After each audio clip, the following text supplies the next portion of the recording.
Morning student. Today I am going to teach you investment function. In previous class we have seen the consumption function and saving function.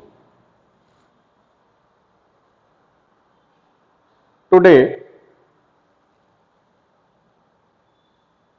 we will see investment function. There are two types of investment. First is induced and second is autonomous.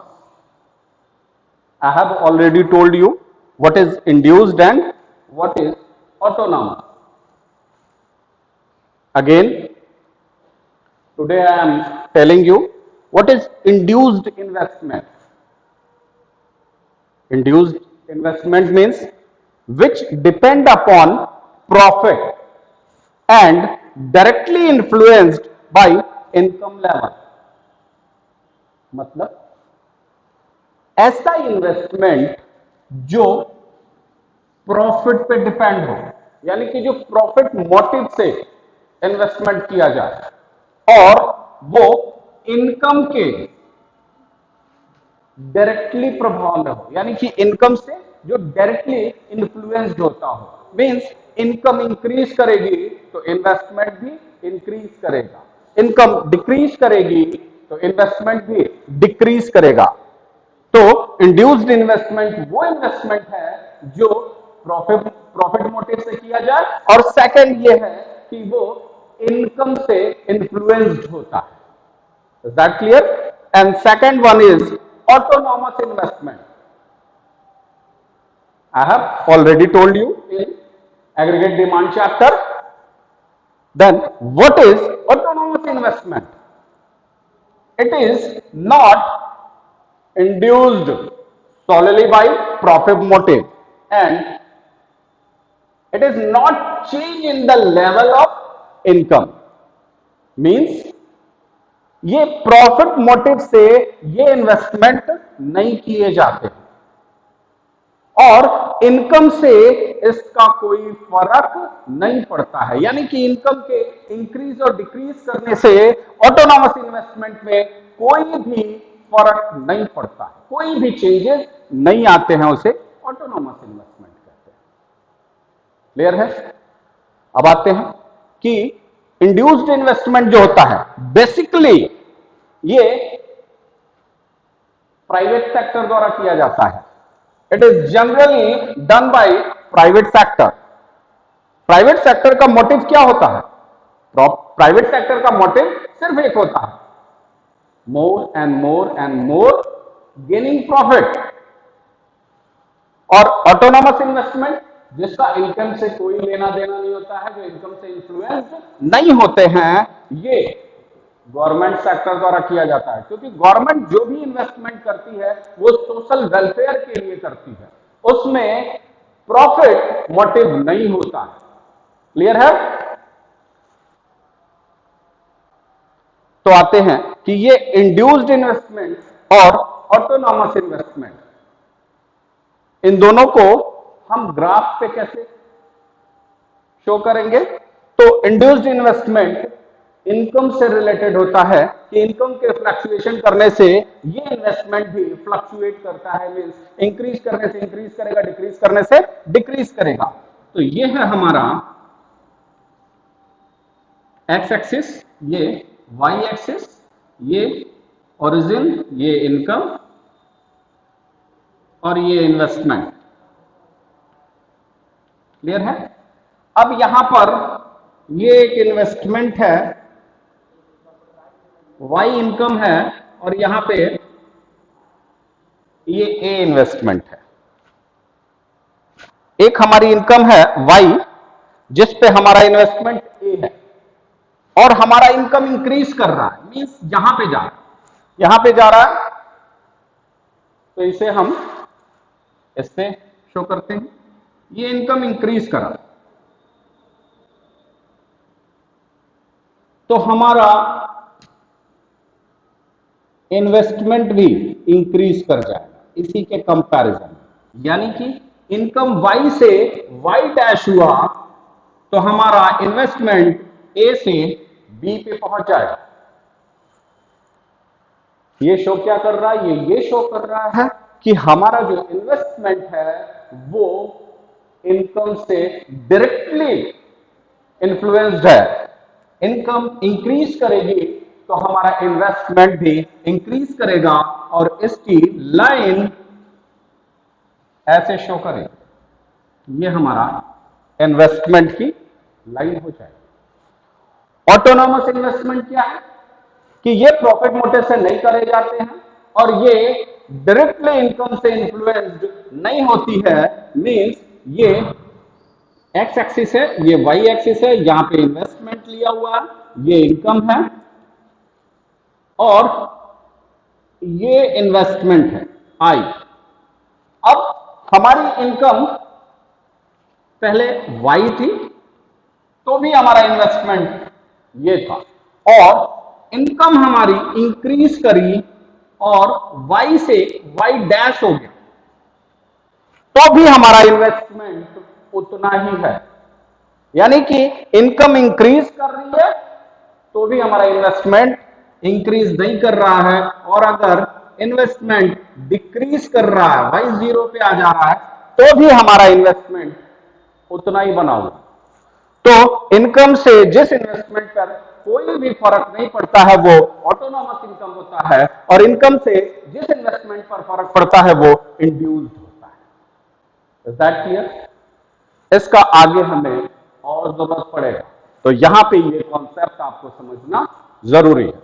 अब आते हैं, एक होता है x आंटे saving या investment. X आंटे saving और investment क्या कहता है भाई? एक्स आंटे मीन्स ऐसी सेविंग या ऐसा इन्वेस्टमेंट जिसका हमने प्लान किया है कि हां हम फ्यूचर में 100 करोड़ का इन्वेस्टमेंट करेंगे, 100 करोड़ का सेविंग करेंगे, हमने प्लान किया। तो जो हम प्लान करते हैं इन्वेस्टमेंट या सेविंग के लिए उसे एक्स आंटे सेविंग या इन्वेस्टमेंट कहते हैं। सेकंड होता है एक्स पोस्ट सेविंग या इन्वेस्टमेंट। एक्स पोस्ट सेविंग या इन्वेस्टमेंट क्या कहता है? ये कहता है कि एक्चुअल फ्यूचर में हमने कितना सेविंग करा या कितना इन्वेस्टमेंट करा, एक्चुअल फिगर क्या है। और एक्स आंटे में क्या है कि हमने प्लान करा कि हम 100 करोड़ का करेंगे बट एक्चुअल में हमारा 100 करोड़ ना होके 200 करोड़ का सेविंग या इन्वेस्टमेंट होगा। तो जो एक्चुअल में फिगर आता है उसे एक्स पोस्ट सेविंग या इन्वेस्टमेंट करेंगे। अगर हमने सेव किया है एक्चुअल में तो वो एक्स पोस्ट सेविंग कहलाएगा, अगर इन्वेस्टमेंट हमने करा है तो वो एक्स पोस्ट इन्वेस्टमेंट कहलाएगा। और एक्स एंटे क्या कहता है? एक्स एंटे हम प्लान कर रहे हैं कि हम 100 करोड़ का इस फाइनेंशियल ईयर में सेविंग करेंगे या 100 करोड़ का हम इस फाइनेंशियल ईयर में इन्वेस्टमेंट करेंगे, प्लान कर रहे हैं। तो जो प्लान होगा वो एक्स एंटे होगा और जो एक्चुअल होएगा वो एक्स पोस्ट होएगा। क्लियर है? अब आते हैं नेक्स्ट टॉपिक पे, full employment and involuntary unemployment क्या होता है। तो पहले आते हैं कि फुल एम्प्लॉयमेंट किसे कहते हैं।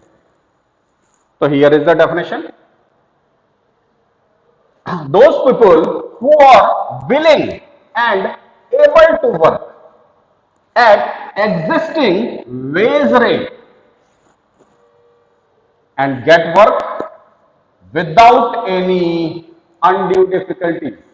यानी कि जो भी पर्सन है वो जॉब पाने की इच्छा रखता है, एक वेजेस पे, जो भी वेजेस डिफाइन करी गई हो उस वेज पे, उस मजदूरी पे अगर कोई व्यक्ति जॉब चाहता है और उसे जॉब मिल जाता तो इसे हम फुल एम्प्लॉयमेंट कहते हैं।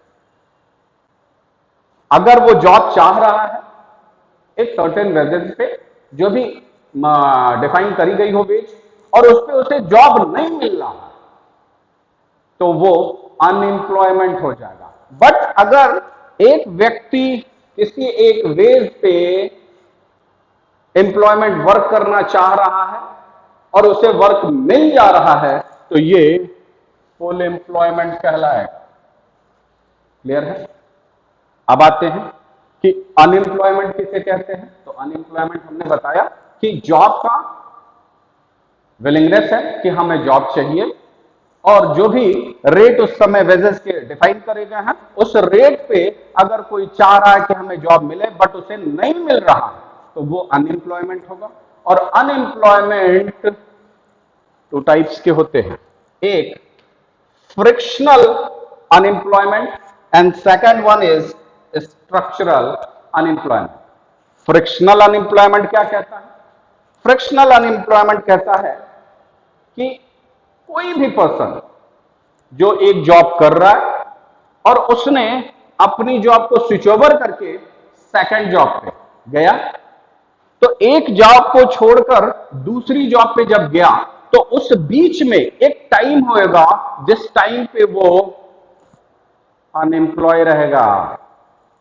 तो बीच का जो गैप होएगा उसे ही, जिसमें वो कोई नौकरी नहीं कर रहा, अभी उसने एक नौकरी को छोड़कर दूसरी नौकरी को ज्वाइन करने जा रहा है, बट एक नौकरी को उसने रिजाइन करा और दूसरी नौकरी को ज्वाइन किया, उस बीच का जो गैप होएगा उस गैप को ही फ्रिक्शनल अनएम्प्लॉयमेंट कहते हैं। यानी कि वो इस टाइम पीरियड में कोई भी जॉब नहीं किया, वो उतने टाइम पीरियड में अनएम्प्लॉयमेंट रहा उसका। क्लियर है? Second one is structural unemployment. Structural unemployment का मतलब क्या है कि कोई भी फैक्ट्री है, उस फैक्ट्री में 100 पीपल वर्क कर रहे थे, अब एक नई मशीन आ गई और वो मशीन 50 वर्कर्स का काम अकेले वो मशीन कर दे रही है। तो वो मशीन के आने से जब 50 लेबर्स अनएम्प्लॉय हो गए, अनएम्प्लॉयमेंट हो गए उनका, तो उसे स्ट्रक्चरल अनएम्प्लॉयमेंट कहते हैं। क्लियर है? And one unemployment type is involuntary unemployment. किसे कहते हैं भाई? Involuntary unemployment.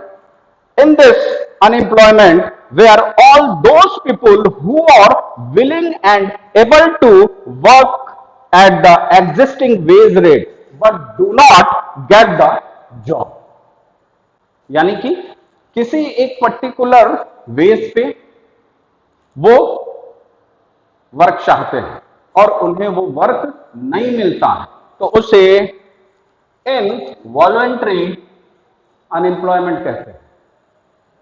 अब इसका एक अपोजिट फॉर्म भी होता है। अपोजिट फॉर्म क्या है? Voluntary unemployment.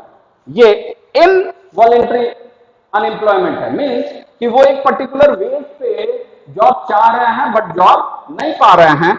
यहां पर एक टर्म और आता है वॉलंटरी अनएम्प्लॉयमेंट। ये क्या है? ये है कि एक ऐसी कंडीशन इकोनॉमी की होगी जिसमें फुल एम्प्लॉयमेंट है, सभी को जॉब मिला हुआ है, सभी अपने जॉब से सैलरी अर्न कर रहे हैं, और एक लेवल पर आने के बाद उनकी जो नीड है वो नीड फुलफिल हो जा रही है, उनकी सेविंग भी बहुत ज्यादा है। तो जब सेविंग बहुत ज्यादा होगी, नीड भी फुलफिल हो जा रही है, तो वो नौकरी करना नहीं चाहिए।